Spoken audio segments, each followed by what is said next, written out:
Bonjour à toutes et à tous et bienvenue sur Valrhona TV. Aujourd'hui sur Valrhona TV, c'est Noël. Je voulais partager avec vous une idée de dessert, de petits gâteaux inspirés des boules de Noël. C'est pour moi aussi l'occasion de vous présenter un atelier complètement incroyable chez Valrhona qui s'appelle l'atelier création. Toute l'année, ils travaillent à la création de moules personnalisées.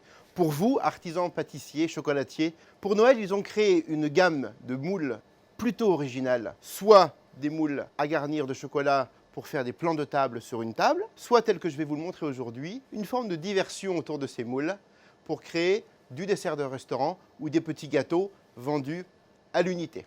Dans le cas présent, on privilégie surtout des moules de type demi-sphère, car on doit les garnir de préparation pâtissière. Tout d'abord, on va mouler les demi-sphères d'une fine pellicule de chocolat et ensuite, d'un geste plutôt précis, on va rassembler les deux moules pour ne faire qu'une boule. On tapote légèrement pour éviter les bulles d'air. On prend le soin de bien mettre de la couverture sur le bord, de telle façon que la croche de la boule soit elle aussi garnie de chocolat. On procède à un tapotage et je retourne pour écouler l'excédent.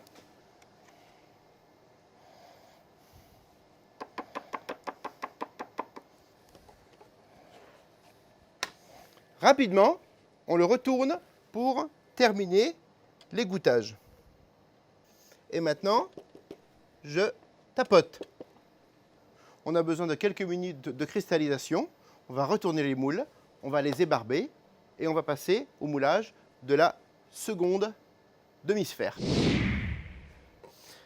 Vous voyez que la couverture est bien satinée, elle est encore crémeuse. C'est le moment parfait pour les ébarber. On prend le soin de s'assurer une fois de plus que la couverture a bien garni les accroches des boules. Le cas échéant, vous utilisez la couverture encore crémeuse pour garnir cette petite accroche. Vous remarquez que la pellicule de chocolat est bien fine. C'est important, il ne s'agit pas d'un montage ou d'un moulage de Pâques. Ceci va devenir un petit gâteau. On va maintenant procéder au second moulage, celui qui va s'égoutter dans la première partie. Je réitère la même opération, de telle façon que l'égouttage se termine dans les sphères déjà cristallisées. On laisse s'échapper les bulles d'air et là, petit geste brusque, on égoutte.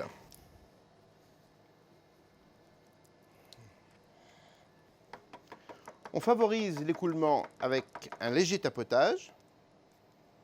On ébarbe l'excédent.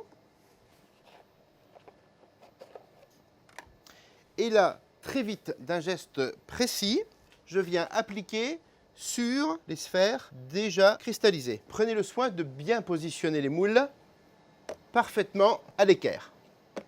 On dit que les moules se disent, c'est-à-dire qu'ils sont parfaitement symétriques. Je tapote, la couverture à l'intérieur s'écoule. Il ne nous reste plus qu'à cristalliser totalement, environ une heure et demie en chocolaterie à 16 degrés, surtout pas au réfrigérateur, cela risquerait de se fendre. Je vous retrouve tout de suite le temps de nettoyer la table avec les boules démoulées. Et bien voici, les sphères sont cristallisées, les boules se défont très facilement. C'est là l'importance d'un bon tempérage qui offre un retrait parfait. Les boules sont plutôt légères.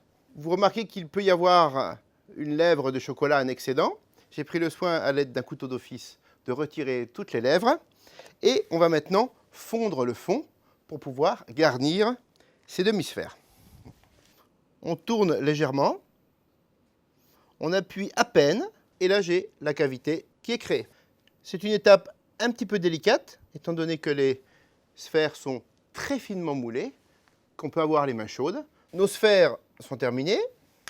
C'est à cette étape que joue votre talent de pâtissier. En ce qui me concerne, je me suis tout simplement attelé à suivre les bonnes idées qu'on peut vous donner avec les essentiels du grand chocolat, de la pâtisserie et même de la restauration, vous le verrez tout à l'heure.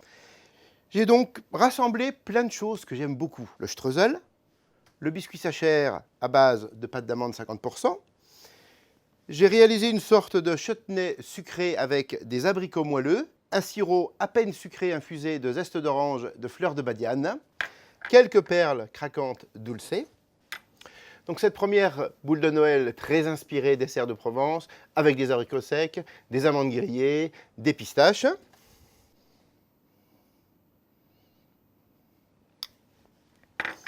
On dépose ensuite quelques perles de dulce.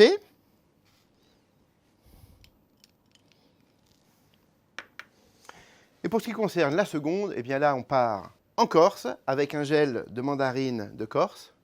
Pour assurer un montage régulier, n'ayez pas peur de peser.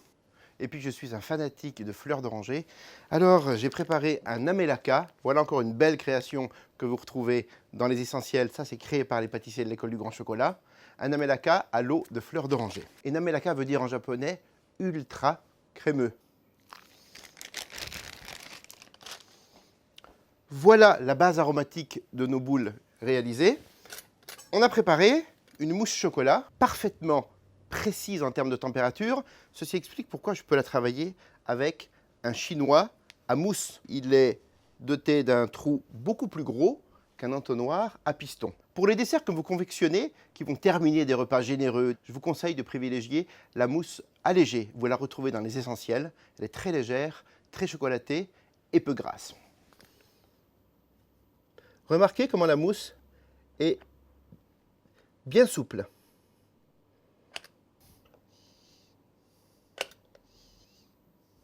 Vous prenez le soin de mettre la quantité idéale de mousse tout en laissant l'espace nécessaire pour déposer les biscuits. Pour vous faciliter la vie, prenez le soin de découper les biscuits congelés ou bien froids. On peut varier avec du streusel comme je vous l'expliquais.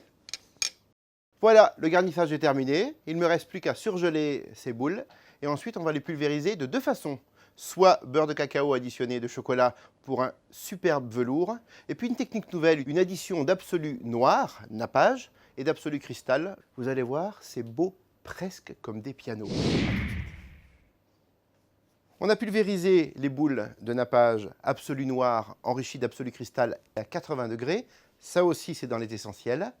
On a pulvérisé de velours chocolaté, quelques feuilles d'or, quelques perles argentées.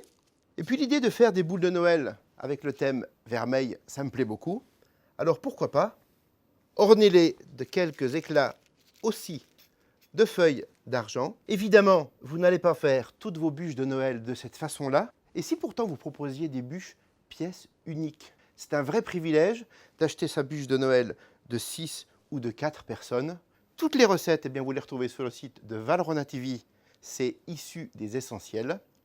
En tous les cas, c'est Noël. On sait que pour vous, pâtissiers, chocolatiers ou restaurateurs, c'est une époque extrêmement chargée. C'est pourquoi tous les pâtissiers de l'école du grand chocolat se joignent à moi pour vous souhaiter beaucoup de courage, beaucoup de succès, des bonnes fêtes en famille et entre amis. Je vous dis à très bientôt sur Valrhona TV et merci pour votre confiance. Au revoir.